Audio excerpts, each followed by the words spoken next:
When I was younger, I remember my twin sister and I would go to a ranch, and there were these powerful horses and men that would ride them. These shadows would do these rope tricks up in the air, and it feels really serene and picturesque. The horses themselves were really majestic. I remember riding all day and night with a very cute brown horse named Kitty. Growing up Mexican American, I have a responsibility to create honest stories that are a reflection of my childhood. I learned a lot from my family there who tended to these horses and showcased that vaquero and charro lifestyle to me. There is a certain amount of leadership that revolves around that lifestyle, and I reflect that in my work now, being a leader and having to be responsible to tell a story.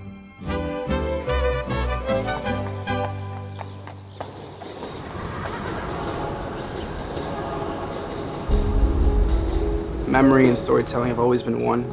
I remember when I was about 6 years old, I'd wake up to the sound of my mother about 6:45 in the morning, knocking on my bedroom door, come to me really close and recite a little prayer to me. And in that prayer, she would always finish with, "Que Dios te bendiga y te cuida," which means, may God bless and protect you. I didn't know it at the time, but I've learned the significance of that moment.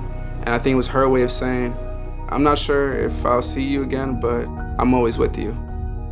You see, my mother was a person who grew up with faith, and she would try to instill that faith into us. My job as a cinematographer is to create images that hold meaning, and I'm able to take those same lessons that she's brought down to me and try to make them feel extraordinary and share it with the people around me.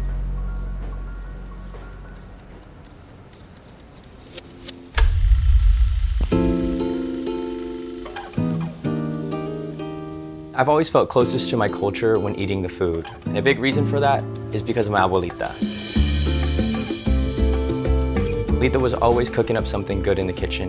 And when Christmas came around, everyone was looking towards one dish in particular, her tamales. She would bring them in the sunflower pot, leave them in the kitchen, and within 2 hours, they were gone. After she had passed, we found ourselves missing her more than ever. Not only was her presence gone, and the recipes too, it felt like my tie to my culture had gone away with her. It wasn't until we did some digging where we found the recipe to recreate her tamales. Although nothing's ever gonna beat the real deal, we were able to honor her through the food that she left behind and retie the connection to our culture. The new stories that I'm interested in creating are stories that are focused around authentic experiences. And action?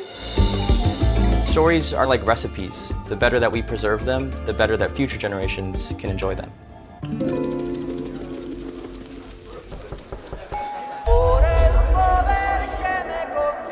If I could describe my family parties in one word, it would be magical. We don't get together often, but New Year's, everybody came to our house. My tío and my tía would always be the first to come. We would start to have some light music.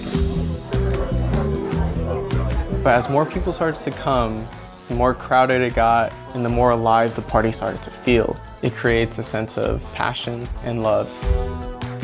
When I edit, I try to lead with that and turn that into something special. The stories I'm interested in creating talk about the first generation experience. And not in a way that victimizes or polarizes, but in a way that celebrates. It's nice to see yourself on screen. It's important to see that you exist and that you matter.